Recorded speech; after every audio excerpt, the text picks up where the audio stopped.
So today I'm talking about something everybody experiences: mistakes and failures. But the most important part is the lesson you learned from it.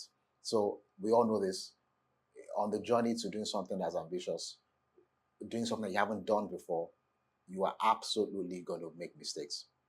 And some mistakes are more critical than other mistakes. I just hope that you make the kind of mistakes you can recover from. But ultimately, if you're going to make the mistakes, then you have to ensure that you learn so that you get better and you minimize those mistakes moving forward. And uh, I've made mistakes too. So I want to talk about some of those mistakes and the lessons that I've learned. The very first mistake that I want to start talking about is earlier on, starting my company, we got our first big deal. At that point in time, probably worth, let's say, $4 million, right? We hadn't seen anything like that.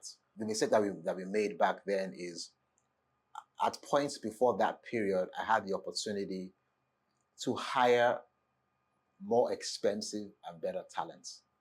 But because at that point in time, we're not getting deals of that size, I was hiring people based on the work we were getting.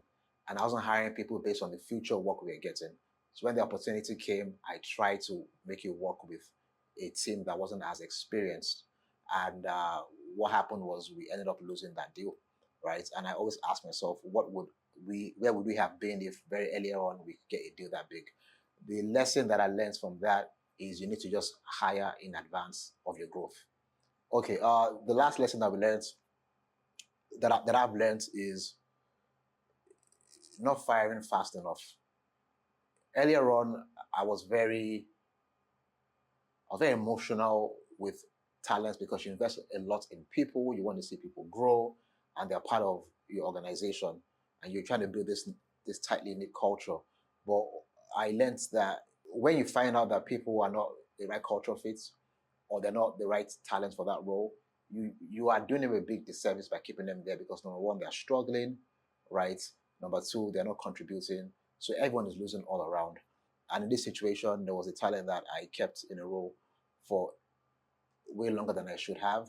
And I contemplated firing. And before I got to firing, the person quit.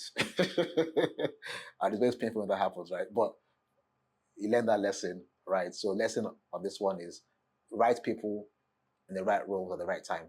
And once that alignment is in there, you need to act quickly because the consequences could be huge. So when I think about it, I guess the last points that I've made in these examples have really been about talent and how talent influences other things in your business.